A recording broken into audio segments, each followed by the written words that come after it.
Alright, so here are my thoughts on the first 5 chapters of Book 4 of The Lord of the Rings, which is realistically the second half of the Two Towers.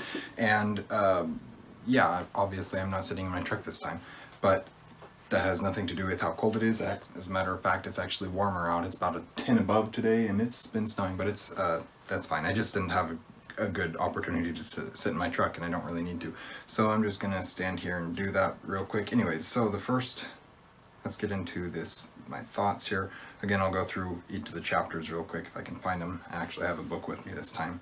Okay, so the first 5 chapters of Book 4 are The Taming of Smeagol, The Passage of the Marshes, The Black Gate is Closed, Of Herbs and Stewed Rabbit, and then The Window on the West. And so these are, so The Taming of Smeagol, obviously with the beginning of Book 4, we have now swapped the characters we're following from Aragorn, Legolas, Gimli, Merry, Pippin, Gandalf to Frodo and Sam, and it is a very drastic change tonally and just event-wise, and really everything about it is very, very different from what we had been going through. As Steve Donahue has mentioned several times, the switch from this high epic fantasy with epic battles and storylines and lore and all that kind of stuff of the first half of Two Towers to the second half, where it's 2 characters walking, 2 relatively boring characters walking, according to many people. It very much is a pretty drastic change. So the Taming of Smeagol, the first chapter of this, is the hobbits, Frodo and Sam are wandering through the Emyn Muil, which is a hills or jagged cliffs and hills and rocky landscape that is very hard to navigate, and they don't make a whole lot of progress through it. They do eventually, but it's slow progress. You see some things happening, like them trying to go down a cliff face, and a storm is coming on, and night is fast approaching, and so they try and climb down. And as Frodo decides to go first, because for reasons that you'll have to go read the book to understand why, I'm not going to explain it here.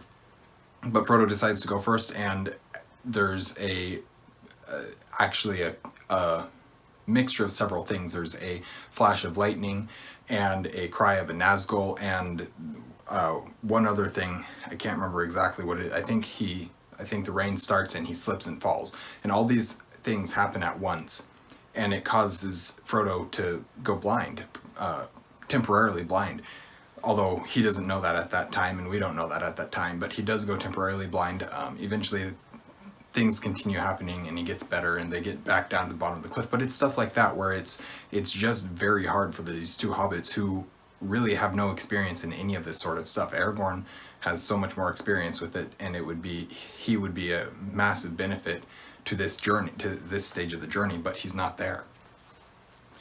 So that's what they're dealing with. And then you get to the second half of that chapter, and they find, Smeagol has been following them, Gollum has been following them, and they capture him. They surprise him, sneak up on him, surprise him, and then tie him up with the rope from Lorien, which hurts Gollum. Actually, it physically causes him pain, and it's through this they're able to, because they know they can't let him go, but they also can't leave him tied up to die, or to just whatever. They can't leave him tied up in general.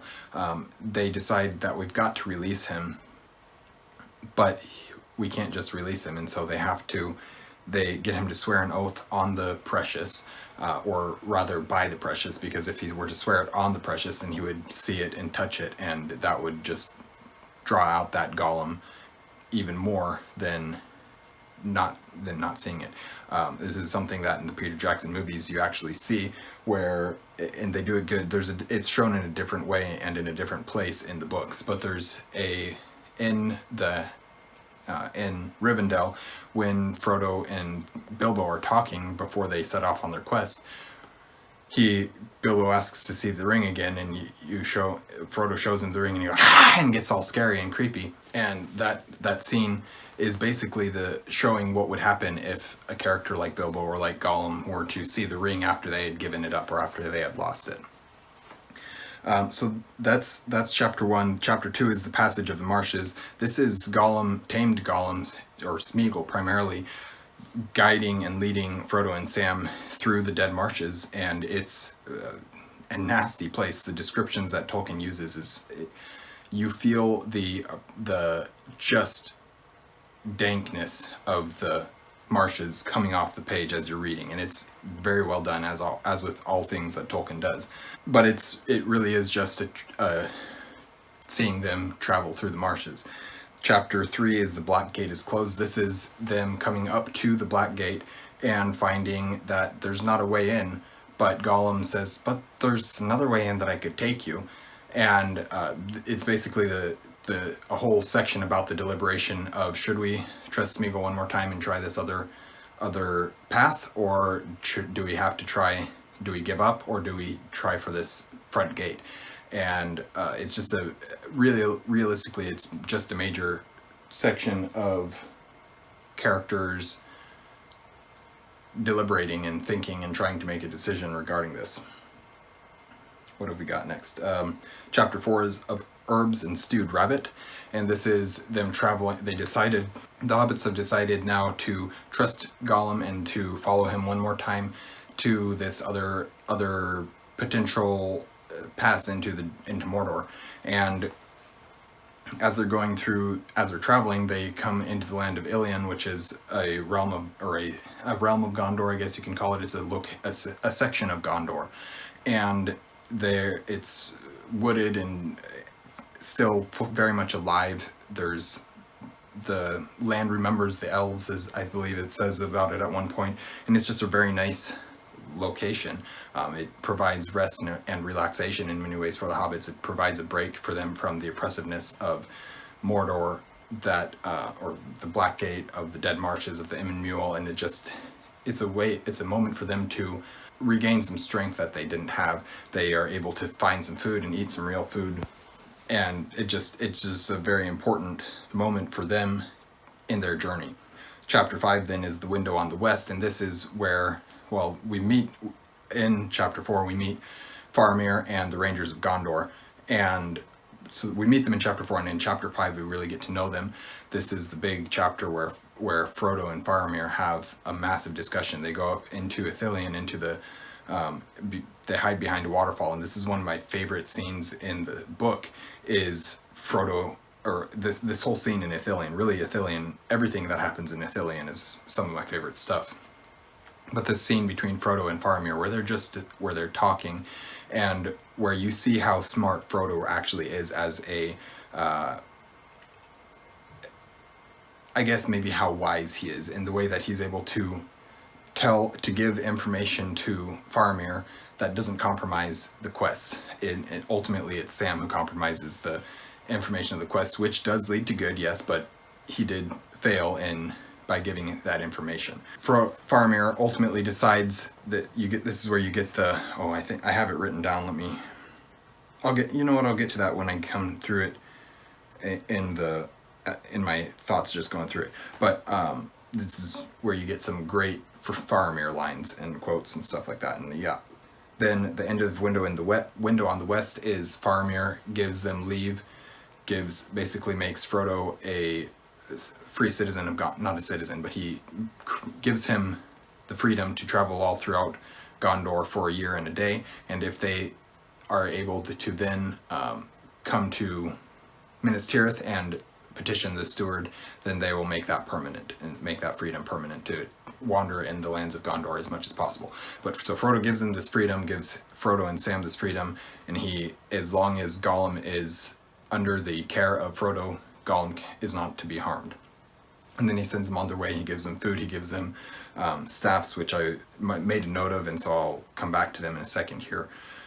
But it's just a lot of really cool character building, and for Faramir and for Boromir even too, and for the men of Gondor, you get to really see how noble these men still are. So we'll get now into my thoughts that I wrote down as I was going through these chapters. So my first one is Frodo points out the difference between doing something and thinking about doing something. Gollum cannot be punished for what he hasn't yet done. This is a conversation between Frodo and Sam after Frodo has remembered it was pity that stayed him, quote from Gandalf earlier in Fellowship of the Ring, where they were talking about Bilbo and Gollum's first encounter. And so that's what this, I don't remember exactly everything that happened here, but it was just something that I noticed, this idea that you cannot be, or that you shouldn't be judged for something that you haven't done. Smeagol's oath. He has promised to obey the Master and save the ring. We know he follows this oath to the very end, and that's a very interesting oath. So first off, I don't think I talk about it more later, but the idea of an oath in Tolkien's writings is something that is very important to Tolkien's world. It's very, it cannot be taken lightly. An oath is a very serious matter, and to take an oath, you'd better not break that oath.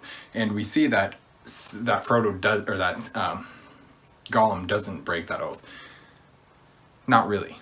In some ways he does. He breaks his oath to Frodo, but he doesn't make it. So his oath is specifically that he promises to obey the Master. This meaning the Master of the Ring, or of the Precious. Not because he's swearing by the Precious, he's talking about the Master of the Precious, which at this specific moment in time is Frodo, in that Frodo carries the ring. But as we have already established in earlier chapters, Frodo is not the Lord of the Rings. That is Sauron. Sauron is the Lord of the Ring, which makes him the Master of the Ring. So Smeagol promises to obey the Master and to save the ring.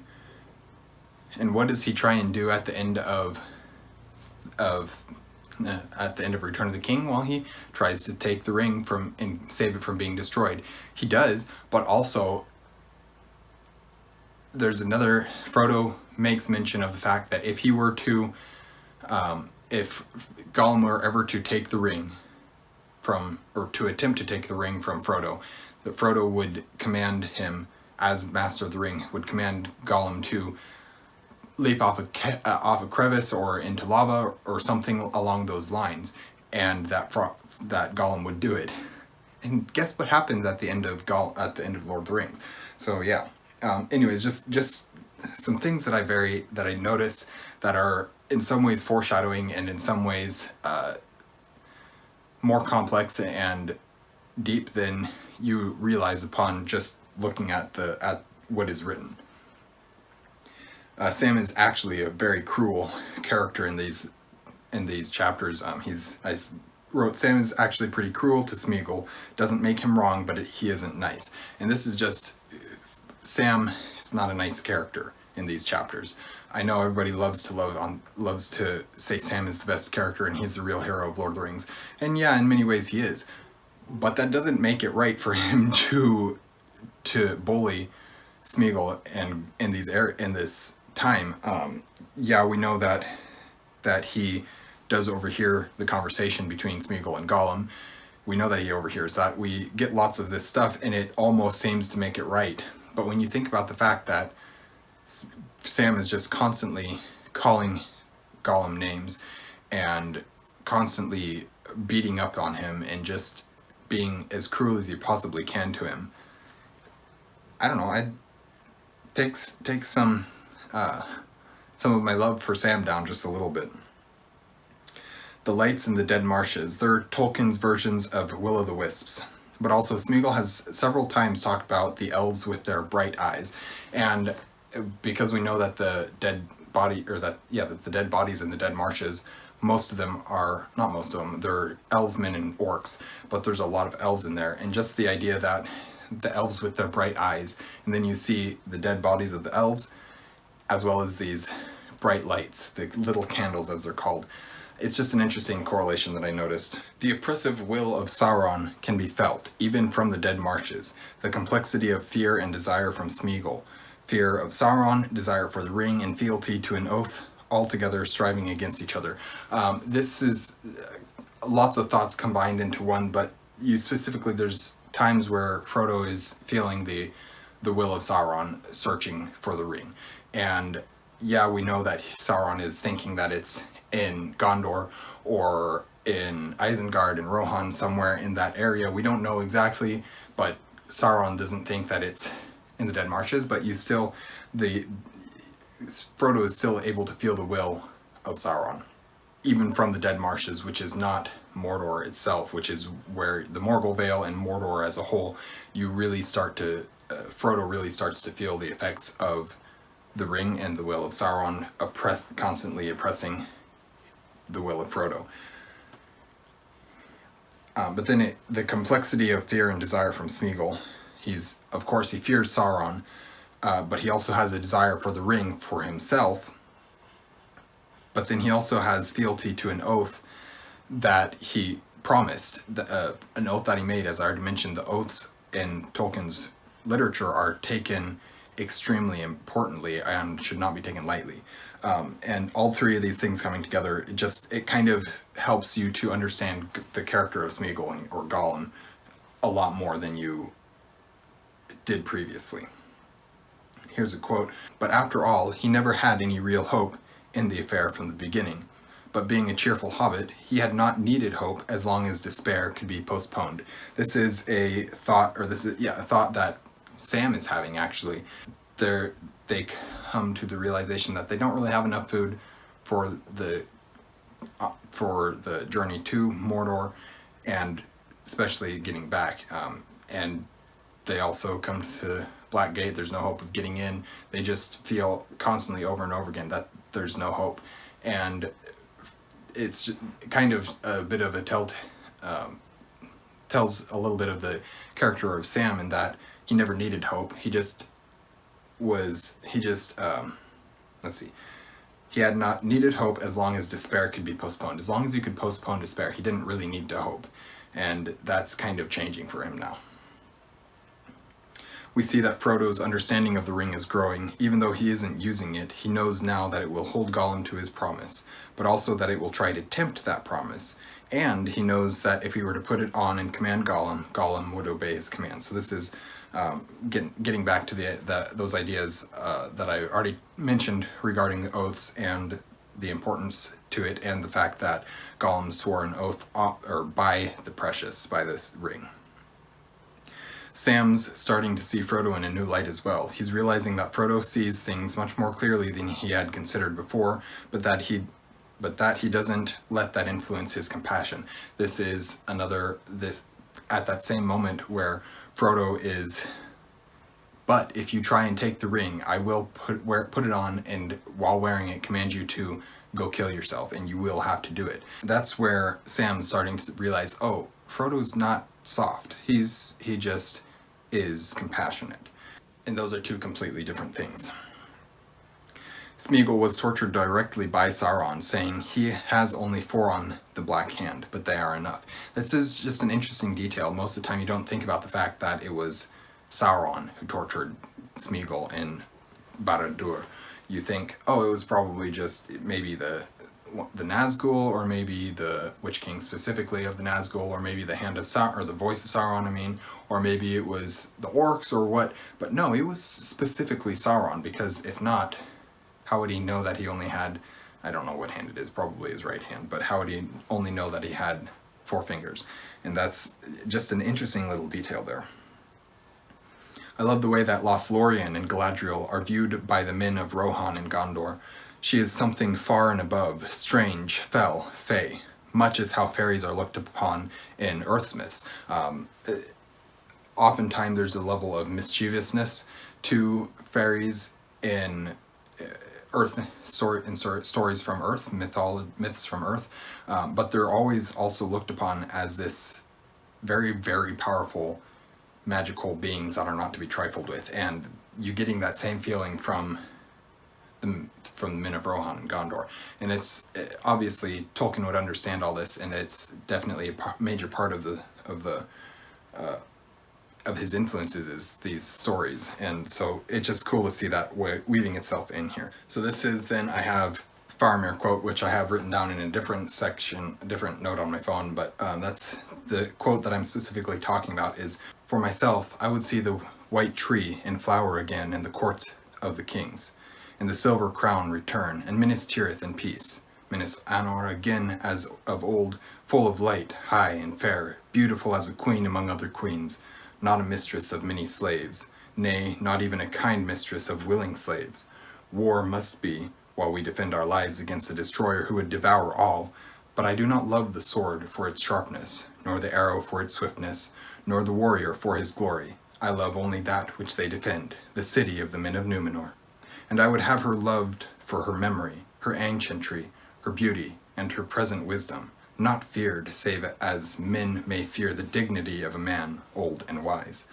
It's, the beauty of Tolkien's writing is just unmatched in the way that he's able to give different characters different voices, but also the level of wisdom that comes through many of these characters in little quotes like that. It's just, I don't know, we're coming now to the end of my notes, and so I've got two more notes. This next one won't take very long, but it's, "Folks take their peril into Lorien and then find it there." And this is just a part of the conversation between Frodo and Sam and Faramir regarding the trip into Lothlorien, and how Boromir brought his own peril into Lorien with him, and that's what he found.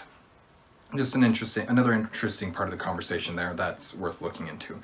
And then my last note is just Faramir, and this is just because Faramir is probably, I mean, it's hard to say that someone like Aragorn is not my favorite character from Lord of the Rings, but Faramir, of the characters who are not part of the Nine Walkers, Faramir is probably my favorite character of all of Lord of the Rings. And just the level of character depth and the interesting, the again goes back to that quote that I read of Faramir's, where he's talking, "I do not love the sword for its sharpness," and all that he says there. It's just, the character of Faramir is so strong. I do have a video that I have talking about Faramir, a character study video, and I'll link that so you can go watch it and hear my full thoughts on this character, or less of my full thoughts and more of just, this is who other people see Faramir to be within the Lord of the Rings specifically. And I don't know, he's just one of the greatest characters ever written, and that's saying a lot when there's so many great characters in Lord of the Rings. And I really like Frodo as a character. I think he's a much better character than most people give him credit for. I think Sam is a great character, but I think that he's not as important as people give him credit for. He very much is important, yes, but I think that he would have no reason to go on if Frodo wasn't there to begin with. And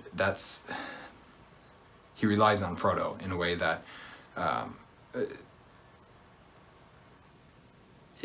I'm not gonna talk anymore about this, but basically Faramir is just a great character, and that's where my thoughts end for this video. Thank you guys for watching A Narrative Adventure. Make sure you're checking out both David Wiley and Steve Donahue's videos as well, because they're full of thoughts and discussions, and as well as they do it less of their thoughts, just writing down their thoughts as they go. Like, they don't do their videos in the same way that I do my videos, or maybe I don't do my videos in the same way that they do their videos. Anyways, but they've got some great thoughts as well, and definitely go watch them, because they're well worth it. There's lots of Lord of the Rings content at this point between the three of us, and I'm sure there will be more. I know that Steve is really thinking and considering just moving on into Return of the King. I probably will do the same, because I'm going to be reading it in March anyways, so I'll probably just continue writing down my thoughts and talking about them as I go.